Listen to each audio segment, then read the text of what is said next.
میری طرف سے تمام دوستوں کو السلام علیکم۔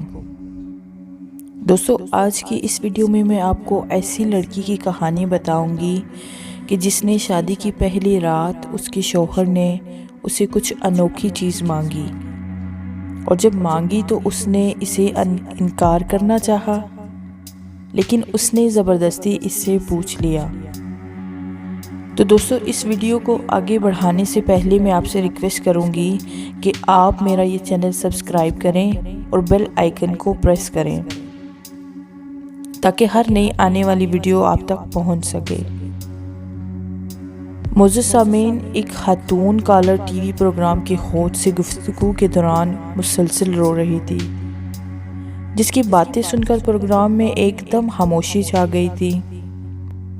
خاتون نے اسی دوران بتایا کہ اس کی شادی 6 مہینے پہلے ہوئی تھی اور شادی سے پہلے زیادہ اچھی زندگی تھی۔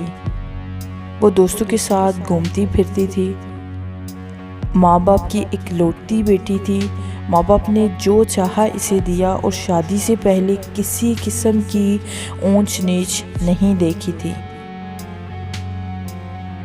لیکن پھر ایک شخص میری زندگی میں آ گیا۔ میں نے کبھی نہیں سوچا تھا کہ میری اس سے شادی ہوگی۔ دوستو، خاتون کا کہنا تھا کہ وہ شخص میرے پیچھے پڑ گیا اور مجھے تحفے دینے لگا۔ وہ بہت زیادہ ڈیئرنگ تھا اور میں ایسے شخص سے شادی نہیں کرنا چاہتی تھی۔ گھر والوں نے مجھے شادی کرنے کے لیے زور ڈالنا شروع کر دیا، جبکہ خاندان والے بھی شادی کے حوالے سے زور دینے لگے۔ خاتون کا کہنا ہے کہ اسی دوران اسی شخص کے گھر سے میرے لیے رشتہ آ گیا۔ میں نے سوچا کہ شادی کے بعد یہ ٹھیک ہو جائیں گے،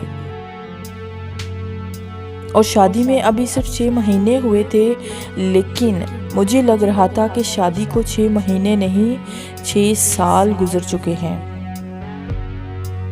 اور شادی کی پہلی رات اس نے مجھے کہا کہ مجھے فیس بک کی آئی ڈی کا پاسورڈ بتاؤ۔ میں نے خاموشی سے اپنی فیس بک آئی ڈی کا پاسورڈ بتا دیا۔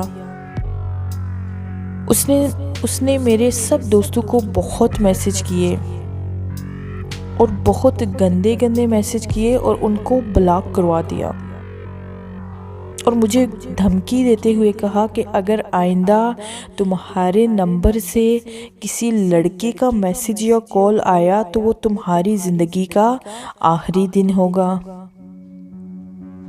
دوستو، خاتون کا کہنا تھا کہ میرے شوہر نے میرا 5 سالہ پرانا نمبر بند کروا دیا اور مجھے نیا نمبر لے کے دیا، اور مجھے کہا کہ اس نمبر سے تم صرف اپنے ماں باپ سے بات کر سکتی ہو، اس کے علاوہ کسی اور کو اس نمبر سے فون مت کرنا۔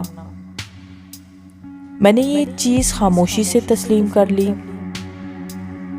اور دوستو، خاتون کا کہنا تھا کہ اگر شادی کے بعد ہم گھر سے باہر کھانا کھانے جاتے تو اگر رستے میں کوئی شخص مجھے گور کر دیکھتا، میرا شوہر اسے کچھ کہنے کی بجائے مجھے واپس کر لے جاتا اور تشدد کا نشانہ بناتا تھا، اور رات کو جب بھی مشاورت کرتا تو غلط طریقے سے کرتا اور مجھے جنسی تشدد کا بھی نشانہ بناتا۔